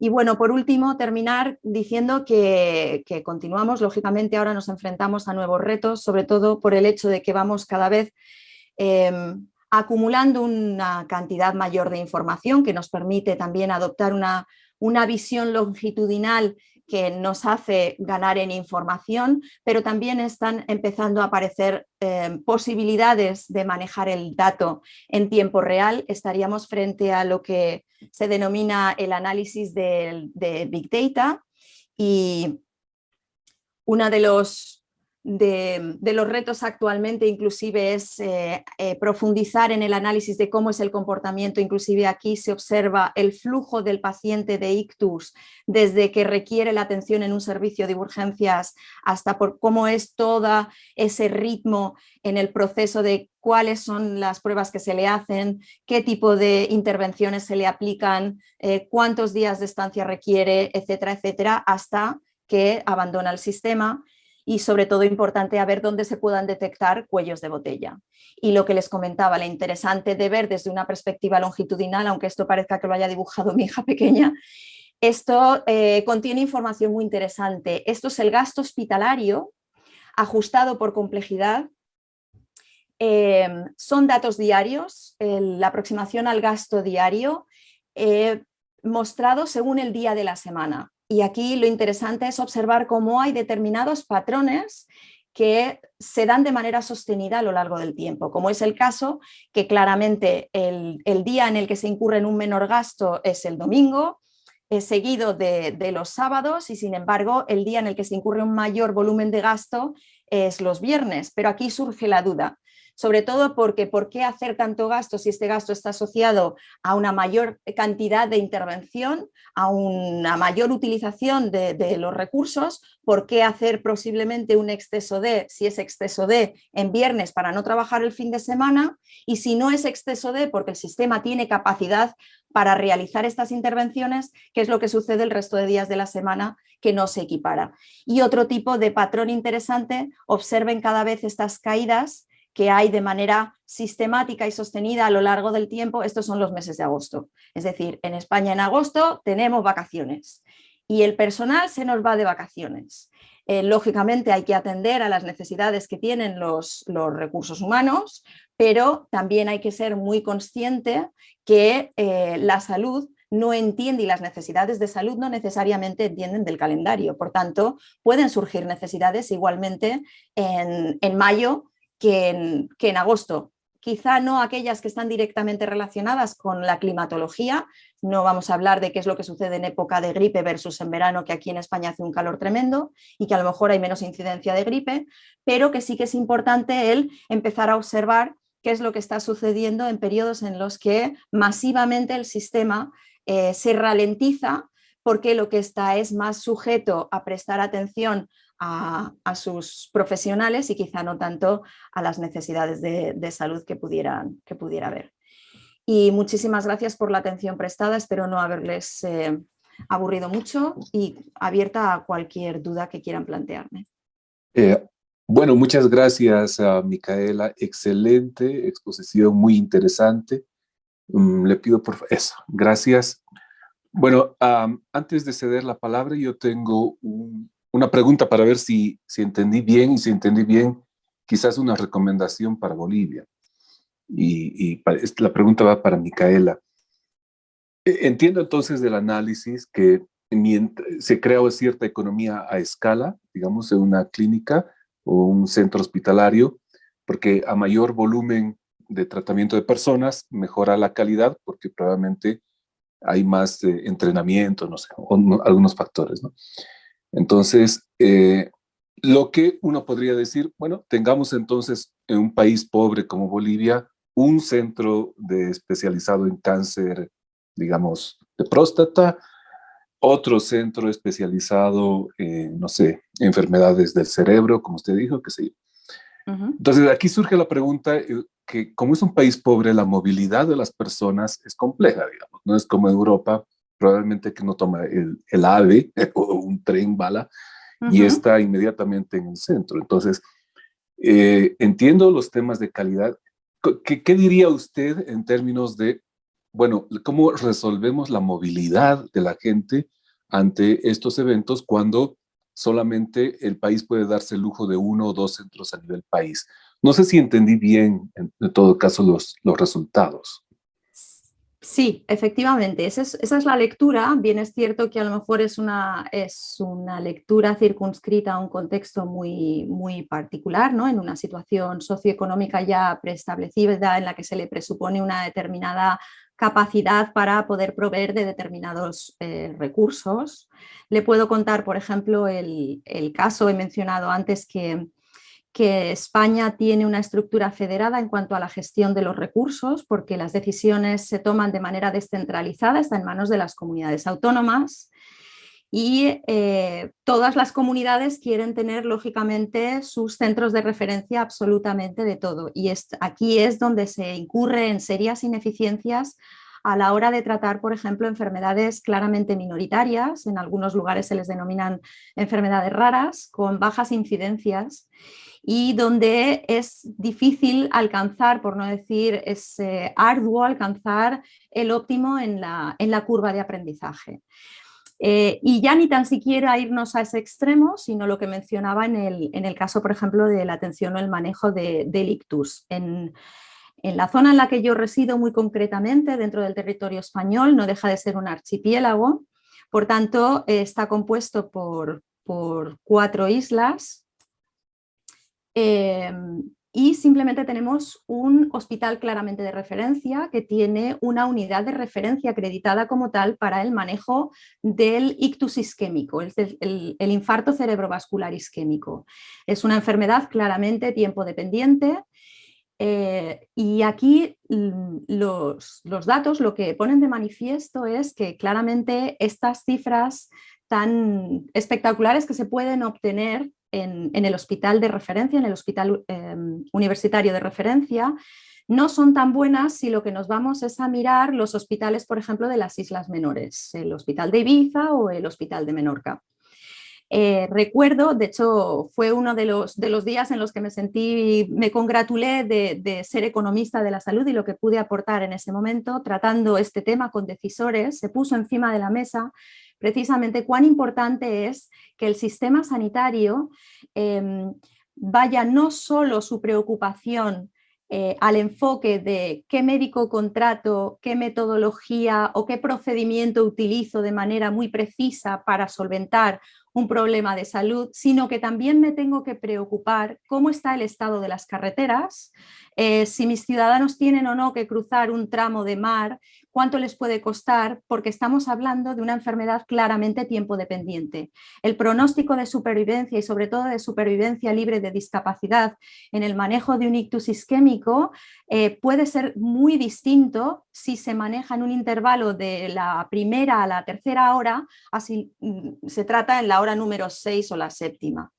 Entonces, aquí lo que tiene que tener bien presente el gobierno de la comunidad autónoma es que tiene que destinar un dinero para el transporte urgente de estos pacientes.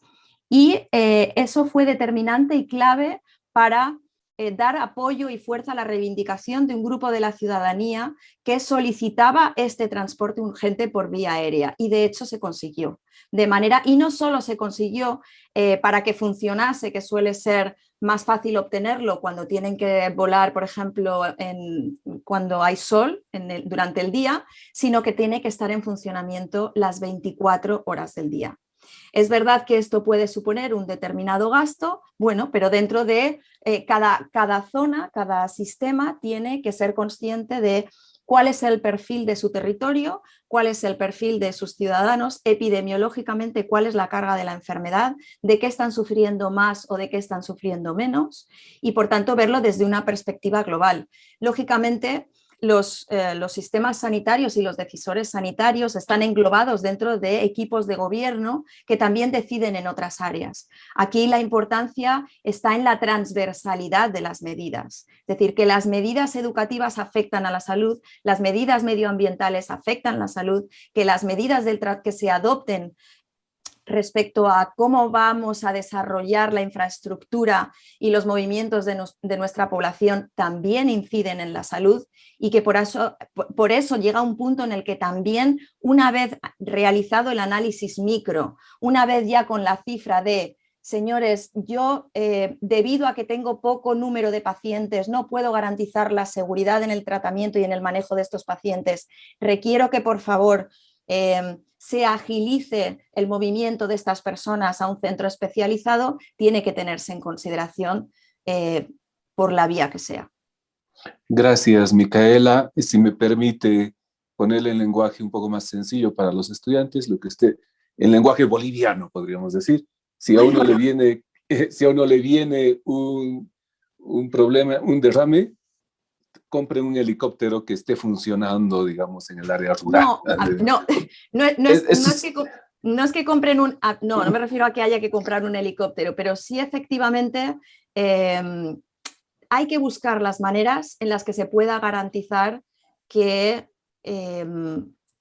Es decir, hay que medirlas es decir, tiene que hacerse de alguna manera equidistante la prestación de este servicio. Y cuando no quede más remedio porque es imposible, entonces quizá haya que articular otro tipo de medidas, aun a pesar de tener que asumir, porque tristemente eso es así, que entonces difícilmente se podrá bajar de una determinada cifra en cuanto a, por ejemplo, tasa de mortalidad intrahospitalaria. De acuerdo, quiero abrir ahora el panel. Ya abrí el micrófono con el miedo correspondiente, porque tuvimos problemas en el pasado con unos hackers, pero ya está abierto el micrófono. No sé si alguien quiere hacer una pregunta a Camila o Micaela. La experiencia que nos mostró Micaela en Europa, yo creo que el tiempo de Micaela vale oro, entonces sugiero que lo aprovechemos muy bien porque ella es una experta y el trabajo en el que ella está metida es de alta calidad. Realmente se nota que es de alta calidad. Leticia, por favor, Leticia, adelante. Buenos días. Primero que nada, muchas gracias por las dos exposiciones. Creo que realmente han sido muy ilustrativas, sobre todo por el hecho de que para mí el terreno de la economía de la salud es muy desconocido. Me preguntaba, ¿qué variables consideran ustedes que son importantes para medir, digamos, el bienestar en la evaluación de políticas que se implementan en el sector de la salud?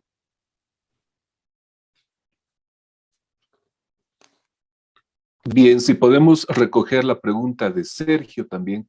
Adelante, Sergio. Perfecto. Yo tengo unas cuantas, varias preguntas. En primer lugar, buenos días. Les agradezco mucho tanto a la doctora Micaela como a la licenciada Camila por las magistrales exposiciones de hoy día y que justamente como Leticia mencionaba es un poco terreno desconocido para nosotros.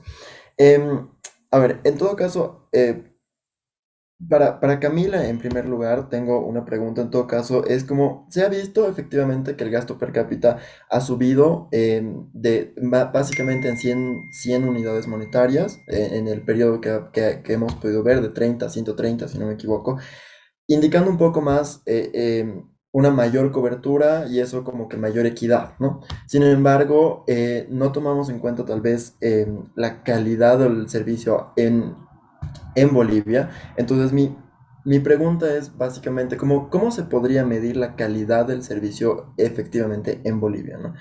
Y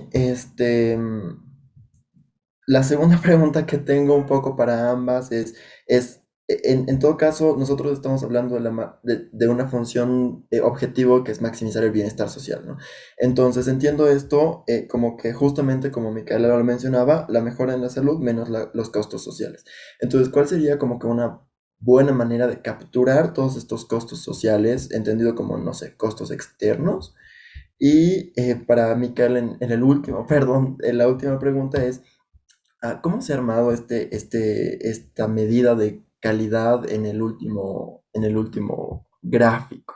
Eso, muchas gracias. Excelente, Sergio. ¿Ahora hay alguien más que quiere? Pues no, pasamos a las respuestas. Por favor, adelante. Yo cedo la palabra a Camila primero, si le parece bien. Luego respondo cómo es el resultado de calidad que hemos construido en la última diapositiva. Con gusto. Bueno, a ver, respondiendo a la pregunta de Sergio, primero que la tengo un poco más fresca y reciente. Bueno, ¿cómo podríamos medir la calidad del servicio de salud en Bolivia? Hay muchos desafíos en Bolivia. Para empezar, no he recalcado en mi presentación, pero es el acceso. Yo creo que empezando por el acceso a los datos, ¿no? Realmente la presentación de Micaela nos ha demostrado el valor que tiene el acceso a esta sistematización de datos, ¿no? Siguiendo el ejemplo español de la creación de este atlas de la variabilidad de la práctica médica, se puede observar cómo este microdato, ¿no? A nivel incluso de municipios, para todas las enfermedades, o sea, estamos hablando de una sistematización prácticamente completa de toda la gestión hospitalaria, ¿no? De todos los procedimientos que se realizan a nivel hospitalario, en la atención primaria. Y, Y yo no estoy tan segura de que todos estos procedimientos, por ejemplo, estén siendo sistematizados también en Bolivia, ¿no? O sea, se ha invertido, por ejemplo, justamente hemos hablado de la implementación de estas políticas en el sector, de bonos de transferencia condicionada, construcción de hospitales, etcétera. Eh, pero no sabemos si se ha invertido también, por ejemplo, en un sistema informático que recoja todos estos datos, ¿no? O si estos datos están siendo sistematizados.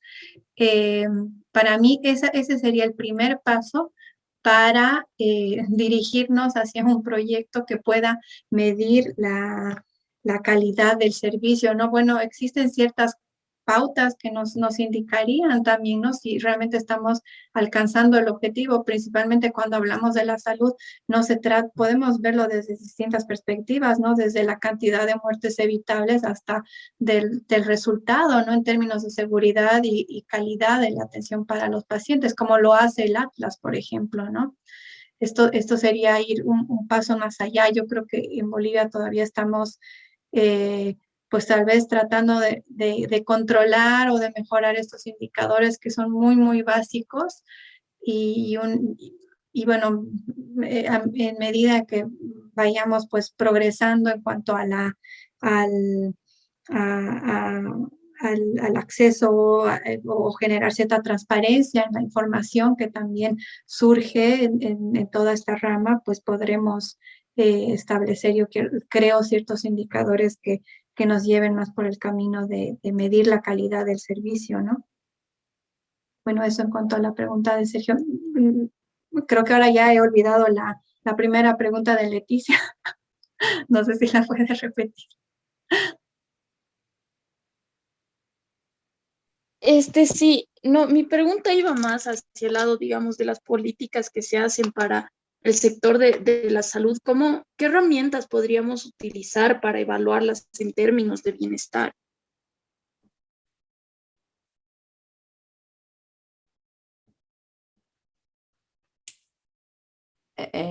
Camila, ¿quieres responder tú? ¿Respondo yo? Te cedo la palabra en este sentido. Creo que tienes mayor experiencia.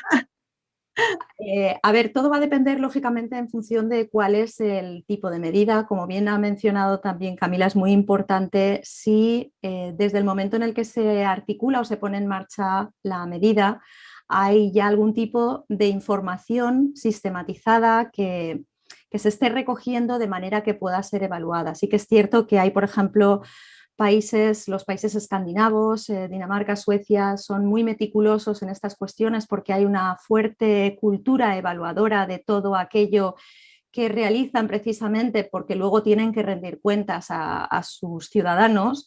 Y entonces, a partir del momento en el que plantean algún tipo de política con un objetivo, pues dentro de la puesta en marcha ya hacen una sistematización, de manera sistemática hacen una recogida de la información para su evaluación. A ver, metodología y herramientas analíticas hay muy diversas y está en función del tipo de política. Un análisis ex ante contrastado con un análisis ex post, un análisis de diferencias en diferencias, observar, por ejemplo, cuáles han sido los resultados en términos de aquello que se quiera solventar, cuáles eran los resultados antes de la implantación de la medida versus qué es lo que sucede después. Lógicamente hace falta que pase un determinado intervalo de tiempo para que se pueda analizar con perspectiva. Pero obviamente lo que sí es importante es primero que esté bien definido, bien centrado, bien planteado qué es lo que se quiere evaluar de manera pormenorizada y luego disponer de la información que nos posibilite. Por eso, en muchas ocasiones yo lo que invito siempre y lo que también le transmito a mis alumnos es que ante todo y sobre todo mucha cautela, mucha prudencia, mucha humildad y honestidad. Es decir, sabremos lo que sabremos en función también del dato del que dispongamos, siendo conscientes de que podemos cometer una determinada probabilidad de cometer algún error, que lo que intentamos es que el dato sea lo más preciso posible, lógicamente, y que para eso el método tiene que ser riguroso y tiene que ser válido, lógicamente. No sé si a lo mejor con esto te estoy dejando más perdida y no estoy aclarando mucho, pero a ver, te puedo poner un ejemplo. Un ejemplo conocido de Dinamarca, que quería hacer disminuir la tasa de colesterol de los ciudadanos y entonces introdujo un impuesto específico en aquellos alimentos que tienen un mayor volumen de grasas trans por encima de un determinado umbral. Por ejemplo, las mantequillas, determinados quesos, un tipo de alimento que es un alimento bastante consumido en esas tierras. Pasa un determinado tiempo prudencial, van a evaluar la medida y lo que observan es que no ha disminuido significativamente ni la tasa de consumo ha disminuido la tasa de consumo del Producto Interno, no ha disminuido, sin embargo, la incidencia de los problemas asociados al colesterol y asociados al consumo de estas altas grasas trans, y lo que sucede es que lo que se vio modificado es la pauta de conducta del consumidor, que debido a la cercanía de los límites geográficos simplemente se iba a comprar estos productos pasando la frontera. Por tanto, la medida impulsada era totalmente ineficiente y lo único que estaban consiguiendo era empeorar el mercado interior de estos productos. Por tanto, vieron que esa no era la medida adecuada y automáticamente la quitaron, revertieron. Bueno, muchas gracias, Camila, Micaela, por Eric. Perdón, sé que a lo mejor Micaela. estamos... Sí, es que Adelante, sé que a lo mejor estamos un poco fuera de tiempo, pero no quería dejar de contestar la última pregunta, que me preguntaban que realmente cómo era la medida de calidad del análisis en el que contrastábamos o observamos si había o no trade-off entre la eficiencia técnica y la calidad. He comentado que construimos un indicador compuesto, es decir, como uno puede medir mortalidad intrahospitalaria, pero lo puede medir a lo mejor en términos de manera muy concreta por determinadas enfermedades, y cómo esto poder englobarlo pues a través de la ponderación de estas tasas de mortalidad intrahospitalaria, de aquellos procedimientos más frecuentes, sumado a la tasa de aparición de evento adverso, lo cual es, los eventos adversos son aquellas complicaciones que son claramente prevenibles, porque de ser el paciente adecuadamente manejado, tratado y atendido sus cuidados, no tendrían por qué aparecer. Estamos hablando de tromboembolismos postquirúrgicos, estamos hablando de bacteriemias, estamos hablando de sepsis o estamos hablando de úlceras por presión asociadas a largas estancias de hospitalización. Todo este tipo de casuísticas se miden en conjunto, se ponderan adecuadamente en función de cómo es el peso, se está observando el peso de su frecuencia en los hospitales y cuál es su evolución a lo largo del tiempo. Ahí se hace el compuesto de calidad. Por eso la idea era que cuanto más baja era la cifra, indicaba mejor calidad, porque implicaba menor tasa de mortalidad intrahospitalaria y menor tasa de aparición de evento adverso. Muchas gracias, Micaela. Eric Larrazábal levantó la mano. Adelante, querido Eric. Ahora sí, muchas gracias, Mauricio. Agradezco a ambas expositoras, muy ilustrativas, por cierto, las exposiciones, y nos están mostrando, en verdad, dos estadios de desarrollo. La boliviana, una economía, una sociedad en desarrollo, y España, una economía desarrollada, y muy ilustrativo el último análisis de Micaela del desempeño, la evaluación del sistema de salud español en el programa ICTUS. Voy a hacer una pregunta a ambas, dado que la economía de la salud es una disciplina completamente desconocida en el ámbito académico de Bolivia. La prueba ahí está que los alumnos, para ellos es primera vez que están participando de una exposición de economía de la salud.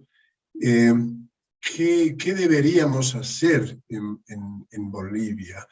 La carrera de economía en nuestro país es muy general, tanto ortodoxa, diría, tradicional. Deberíamos ya empezar a preocuparnos, incluir una mención en economía de la salud o una carrera ya de economía de la salud, o paralelamente cursos cortos de educación continua de economía de la salud para eventualmente llegar a diplomados o maestrías y, por supuesto, paralelamente incorporar dentro de las líneas de investigación del sistema educativo público de Bolivia investigaciones que son fundamentales, porque la verdad en Bolivia, casi como en todo lo que ocurre en las políticas públicas, tenemos una enorme debilidad de generación de información, además de ausencia de transparencia, y pues estamos casi en tinieblas. Sin la disponibilidad de información se hace también harto difícil realizar diagnósticos más adecuados. ¿Qué es lo que deberíamos hacer? Bueno, Camila, si me permite, yo le puedo decir que desde luego no solo es un caso de Bolivia. De hecho, en España, a pesar de que somos unos cuantos quienes nos dedicamos con empeño a la economía de la salud, tampoco es algo muy, muy extendido ni ampliamente conocido por parte, quizá no tanto de manera académica, pero sí desde luego desde la perspectiva de los alumnos cuando deciden entrar a estudiar economía. Están más centrados quizá en intereses más conocidos, más populares de banca y de finanzas, y son grandes desconocedores que realmente la economía es una disciplina muy útil en cualquier rama de la ciencia social y muy necesarias, ya sea pues, medioambientalmente, ya sea en el ámbito de la salud, en el ámbito de la educación, inclusive en el ámbito del deporte. Y yo he sido una gran luchadora inclusive para que en las Islas Baleares, yo fui de las que tuve que viajar para poder formarme fuera de mi territorio. Creo que hay que empezar. Creo que, por ejemplo, el coronavirus ha supuesto un punto de inflexión importante en este sentido, porque ha dejado entrever cuán importante y cuán relacionada está la salud con la actividad económica. En definitiva, la salud lo que hace es velar por el tejido productivo, por la fortaleza del tejido productivo. Fortaleza en términos de, es verdad que puede haber un tejido productivo adecuadamente formado, adecuadamente preparado, pero si no está sano, si no está fuerte, difícilmente va a poder cumplir con sus funciones. También he mencionado la parte de la importancia que tiene el empezar a mentalizar de la transversalidad, que llega a un punto en el que las cosas no se pueden analizar desde una perspectiva miope o muy estanca, sino que hay que verla un poco en términos más generales. Pero académicamente ya digo que es difícil. Yo intento al menos. Utilizo ejemplos en asignaturas, bien sea de análisis microeconómico, de estadística, de econometría, les pongo casos de salud, de la aplicación de nuestras herramientas y nuestros métodos a la salud, les abro un poco los ojos de cuán importantes pueden ser estos aprendizajes de cara en función de aquel sector en el que acaben trabajando, que pueda ser muy diverso. Y luego a nivel institucional, ya departamental, pues el mostrar que efectivamente no deja de ser un área que hay que gestionar, es un área que consume una importante cantidad de recursos, que el recurso destinado a una cosa lógicamente no se destina a otra, es el intrínseco coste de oportunidad. Y que en definitiva, pues bueno, ya digo, poco a poco hay que ir trabajando. Y por eso, por ejemplo, yo colaboro con la universidad sin ser personal titular de la universidad, porque pertenezco a un instituto de investigación externo ubicado en en una agencia específica de salud, pero no me quiero desvincular precisamente por este motivo. No quiero desvincularme ni de la docencia ni de la universidad, porque insisto en la importancia necesaria de estar cerca de los que toman decisiones, de saber que las cosas tienen que ser evaluadas, que las decisiones no pueden tomarse de manera arbitraria. Ojalá lleguemos al día en el que las decisiones no se basen tan solo en términos de cuánto me puede suponer de rédito político o de votos, sino que verdaderamente haya una concienciación social. Y bueno, poco a poco nosotros empezamos ofertando una asignatura optativa, ahora ya empezamos, pero gracias a la demanda de personas como Camila, que están interesadas en ampliar conocimientos en este área, se ha introducido en el programa de doctorado. Y bueno, poco a poco, quizá una carrera específica o un grado específico que solo maneje este ámbito sería algo precipitado, pero bueno. Y además una cuestión muy importante no es tan solo introducirlo en los ámbitos de la economía. Nosotros hemos depositado muchos esfuerzos en introducirlo en el ámbito de la formación de los médicos, de los sanitarios, del personal de enfermería, que sean conscientes que cuando ellos están utilizando un recurso, lo que supone la utilización de ese recurso y lo que puede suponer en un momento determinado el hacer su función o desempeñar su función de una manera u otra y lo que puede afectar al resultado en salud. Bueno, yo quisiera añadir algo más. Yo creo que, bueno, principalmente viene por el lado también de despertar interés por parte del alumnado, ¿no? Yo creo que esa demanda se va a generar entre los alumnos que tal vez tengan algún interés en economía aplicada. Bueno, como bien lo ha dicho Micaela, ella intenta tal vez introducirlo en las clases de la asignatura de microeconomía, pues esto podría trabajarse conjuntamente, ¿no? Con la materia, por ejemplo, de microeconomía, tener un taller puntual, por ejemplo, más focalizado a una temática de la economía de la salud.